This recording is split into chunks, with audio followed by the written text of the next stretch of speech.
2025 जिसका रिजल्ट आया है कि फाइनल रिजल्ट कब तक आएगा, ये बहुत बड़ा सवाल है। तो भाई मैं आपको पिछला रिकॉर्ड बता देता हूं। पिछला रिकॉर्ड कि जब पिछली बार वैकेंसी बढ़ी थी 26,000 से 46,000 हुई थी, तो पिछला रिकॉर्ड आप देखो कि ये जिस दिन आया, ये फिजिकल की कट ऑफ आने से जस्ट पहले ही आया था। क्या फिजिकल के लिए पहली कट ऑफ लगती है रिटर्न एग्जाम के लिए रिजल्ट की, जो पिछली बार, तो उसमें ही वैकेंसीज बढ़ गई थी फिजिकल से जस्ट पहले। तो ये आया था जो है 13 जून को, ये खुशखबरी आई थी पिछली बार की वैकेंसी 26,000 से 46,000 या 45-44 जो भी हुई थी उस दौरान, और 10 जुलाई को रिजल्ट आया था।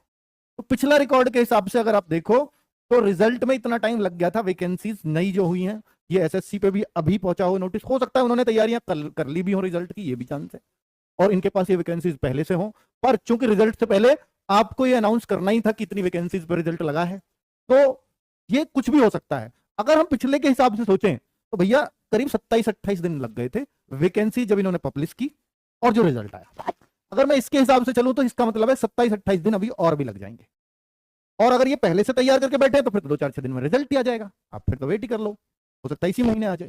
तो पिछले के हिसाब से तो भाई मैं इस पे जाऊंगा कि 1 महीना आप और दे दो इनको रिजल्ट के लिए, ठीक है। मेरे आंकड़े ये हैं। बाकी कट ऑफ कितना घटेगी ये भी आपके अंदर एक बिल्कुल होगा। वही देखो, मैं कुछ भी बात बताऊंगा तो मैं रीजन के हिसाब से बताता हूं। ये मैंने बताया है तो आपको कुछ रीजन दिया है ना, मेरा अपना कोई आइडिया नहीं है, बस बात है कि पिछले रिकॉर्ड से ही मैं कुछ भी आइडिया लगाता हूं। अब आप कट ऑफ कितना घटेगी अगर मैं इस पे जाऊं, तो एग्जाम में प्रेजेंस बहुत कम। कट ऑफ घटने का जो सबसे बड़ा रीजन है, मैंने एक स्पेशल वीडियो बनाया था इसका, भाई इस बार ना जो प्रेजेंट का रेशियो है वो 50% से भी कम आ गया, जो परसेंट होता था इस बार वो 48-47% आ गया है। तो ये बहुत बहुत बड़ा घाटा है। तो ये उसी दौरान मैंने बोल दिया था कि भाई जो प्लस माइनस हमने 3 कर रखे हैं तो माइनस की तरफ चलना या न्यूट्रल रहना, प्लस की तरफ तो नहीं जाएगा अब। पर अब जैसे ही ये वैकेंसीज बढ़ी हैं तो अब हम माइनस की तरफ आ जाएंगे। प्लस-3 मान लीजिए मैंने कट ऑफ लगाई है 130, अब वो जो फिर प्लस-3 कर रहे थे हम, अब उसमें हम फिर माइनस की तरफ ही दौड़ेंगे, है ना। तो उस तरीके से मतलब हम ये सोच सकते हैं। तो एग्जाम में प्रेजेंस बहुत कम। दूसरा, पेपर मुश्किल था इस बार।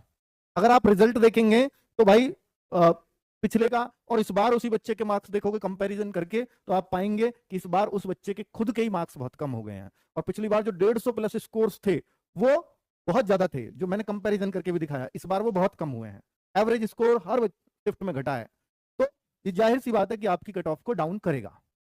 और स्टेट वाइज है तो भाई हर स्टेट में डाउन करेगा। मैंने आपको दिखाया था कि कुछ स्टेट की तो वैकेंसीज एकदम आधी हो गई हैं, अब वो और पता चलेगी कि अब कितनी हो गई हैं, ठीक है। तो फिर उस हिसाब से थोड़ा थोड़ा देखिए, हर स्टेट का एक्यूरेट बता पाना तो थोड़ा पॉसिबल नहीं है। और हर बच्चा चाहेगा अगर मैं एक स्टेट का ले आया तो मेरे स्टेट का भी बताओ, तो वो मेरे लिए पॉसिबल नहीं है, क्योंकि वो सब एक अंदाजा होता है और अंदाजा हर एक चीज का नहीं लगाया जा सकता, ये जाहिर सी बात है, ठीक है। वे 3 पॉइंट्स हैं जिनकी वजह से मैं कट ऑफ घटने की बात कर रहा हूँ, कट ऑफ कम रहने की बात कर रहा हूँ। पिछली बार से तो काफी कम रहेगी, जो पिछली बार फाइनल थी, मैं उस हिसाब से कह रहा हूँ कि एग्जाम में प्रेजेंस बहुत कम रही है, पेपर मुश्किल आया है, इसमें कोई शक नहीं है, वो मैंने कंपैरिजन करके दिखाया था। वैकेंसीज ज्यादा हुई है, पिछली बार ये 45-40 हजार वैकेंसीज थी, जो इस बार 53,000 हो गई है। तो सब चीजों सारी चीजें पॉजिटिव हैं और इन्हीं की वजह से कट ऑफ घटती है और बढ़ती है। जो बच्चे फिजिकल देने नहीं गए थे, जो बच्चे फिजिकल में ही रह गए थे, वो थोड़ा पछता रहे होंगे, जरूर पछता रहे होंगे। और कई बच्चों ने इस बार एग्जाम भी नहीं दिया है, क्योंकि देखो जब 63% हाजिरी रहती थी और अब 50% से कम हुई है, बहुत सारे बच्चों को मतलब ये अब दुख हो रहा होगा कि हम एग्जाम देने क्यों नहीं गए, है ना। तो वो होता है, ठीक है। तो भाई कट ऑफ घटेगी, पर ऐसे में बता पाना कि कितनी घटेगी ये थोड़ा मेरे लिए पॉसिबल नहीं है, किसी के लिए भी पॉसिबल नहीं, ठीक है। पर वो मैंने 3 पॉइंट्स दिए हैं जिनकी वजह से घटी हुई दिखाई दे रही है। 1 महीने के अंदर पिछले रिकॉर्ड के हिसाब से इस बार रिजल्ट आ जाएगा, मतलब आप कह सकते हैं कि आपका रिजल्ट अप्रैल नहीं मई में पूरी तरह से लग जाना चाहिए, मतलब पूरे चांस है, ठीक है बच्चों। Thank you very much.